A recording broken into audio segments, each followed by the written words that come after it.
13 corps des terroristes du M23 ont été vite récupérés et conduits à Bunagana, affirment des sources militaires pendant un affrontement. Les forces armées de la République démocratique du Congo ont infligé un lot de pertes aux terroristes du mouvement du 23 mars à Tongo et Bichoucha de la chefferie de Bouito, et ils ont perdu leur grande position de Mougoudougu et plusieurs d'entre eux ont été pris en otage. Kinshasa, toujours à côté tiré avec Kigali, dénonce une énième manœuvre populiste du terrorisme M23 soutenu par l'armée rwandaise RDF qui ont récemment annoncé son désengagement militaire dans certaines localités sur son emprise. Au cours de la 23e réunion des ministres tenue vendredi par la visioconférence, le gouvernement congolais a noté que les terroristes n'ont pas bougé des zones occupées en dépit des accords de Luanda qui leur intiment l'ordre de se retirer complètement jusqu'au 15 janvier 2023. Cependant, près d'une semaine après la moratoire, la coalition RDF 123 est toujours visible aux alentours de Kibumba, Rumangabo et dans plusieurs localités de Rutshuru. Bien au contraire, elle, coalition RDF 123, continue à se renforcer en hommes et en matériel en vue de conquérir de nouvelles zones, lit-on, dans les comptes rendus du Conseil. En plus, dans la même foulée, toujours au Nord Kivu, dans les territoires troublés des Rutshuru et Nyiragongo, Kinshasa souligne que, le 14 janvier, les éléments de la coalition RDF 123, confrontés aux sérieux problèmes de ravitaillement en vivres sur l'axe Tongo, ont pillé les champs appartenant aux résistants patriotes. En revanche, ces derniers leur tendent des embuscades en leur infligeant de lourdes pertes dans les rayons des Kazaro. Dans le même chapitre sécuritaire, le gouvernement congolais a donné le bilan d'un attentat à la bombe le 15 janvier qui était déploré dans l'église de 8e CEPAC à Kasindi, à la frontière RDC-Ouganda. Cet attentat est revendiqué par les groupes internationaux terroristes État islamique du salut. L'attentat a fait 14 morts et 78 blessés, dont le nommé Mumbere Maningo Pitié, suspecté comme poseur de la bombe, fait savoir Kinshasa qui a déploré l'acte terroriste.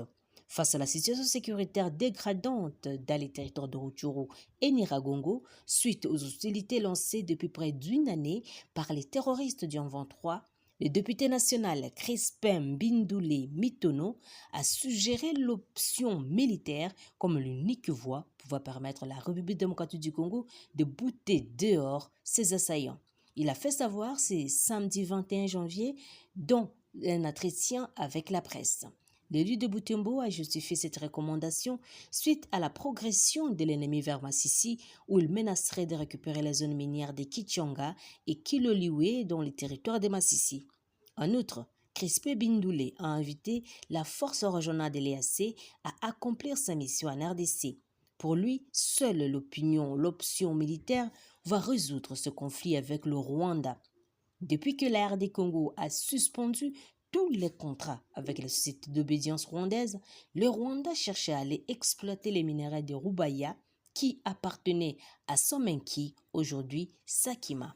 C'est ça leur objectif. C'est pourquoi nous interpellons les forces de l'EAC de passer aux actions concrètes, de frapper l'ennemi.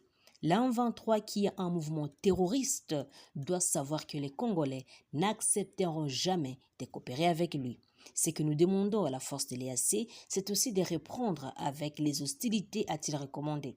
Selon cet élu, la M23 cherche à exploiter les zones minières de Kichanga et Kiloliwe pour s'équiper davantage, d'où son appel à la vigilance et à la mobilisation contre ce mouvement, auteur de massacres contre les civils. Il faut dire que les analystes estiment que les terroristes du M23 soutenus par l'armée rwandaise ont l'intention à ce jour de prendre la ville de Goma pour négocier en position de force avec le gouvernement de la RDC. Toujours au Nord Kivu, un calme relatif est observé depuis ce dimanche 22 janvier dans la matinée à Kiwanja, territoire de Rutshuru. D'après l'échange de tirs entre les M23 et les FDLR, et selon les sources locales, cet accrochage s'est reproduit au passage d'un camion de vivres qui transportait les rebelles du M23 en provenance des Kazaro dans le Bouito. L'FDLR voulant s'opposer au passage de ces camions remplis des récoltes pillées par l'M23 dans les champs des habitants, les deux forces se sont tirées dessus brièvement avant que la situation ne revienne au calme. Pour autant, la situation reste tendue dans la zone de Tongo, notamment à Mogoudougu, Choni, Roussekera, où la milice CMC Nyatura et autres tendent régulièrement des embuscades en 23 et s'essuient des affrontements à répétition. Plusieurs sources concordantes révèlent que certains rebelles du 23 seraient pris en otage par ces Maïmaï vers Tongo.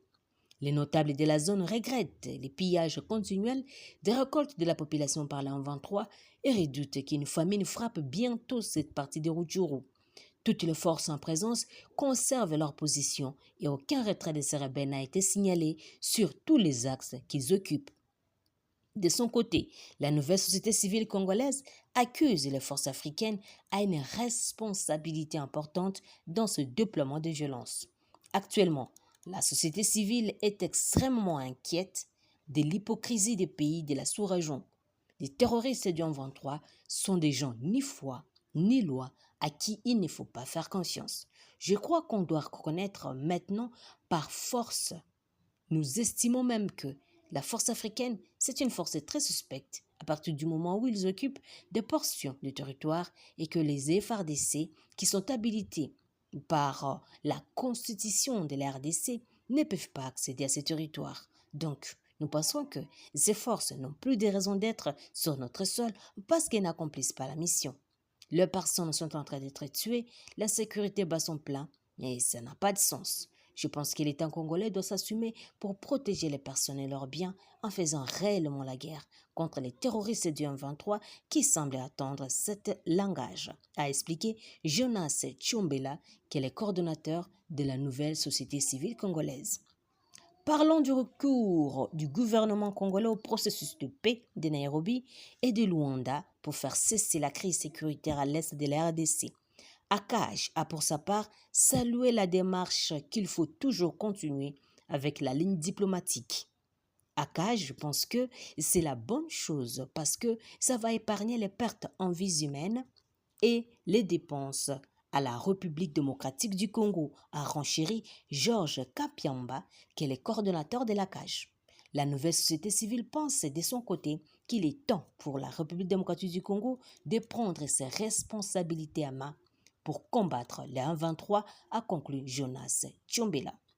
Retournons de la province de l'Ituri, où l'administrateur du territoire de Mambasa rapporte la nouvelle ce dimanche 22 janvier à A7 sur 7.cd et fait savoir que ces rebelles ont été tués à la suite d'une offensive militaire lancée contre les assaillants de la chefferie de Babila Bakwanza.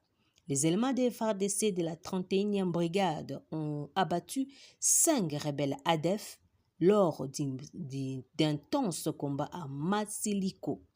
Outre la tuerie de ces rebelles, 24 otages ont été libérés de main des rebelles, a fait savoir le commissaire supérieur principal Jean-Baptiste Mouyampangi, qui est l'administrateur du territoire de Mombasa. Ce travail est salué par la société civile locale et sa présidente appelle l'armée à intensifier les offensives. Ils viennent de favoriser la libération des civils capturés depuis le mercredi dernier, souhaite Marie-Noël, la présidente intérimaire de la société civile de Mombasa.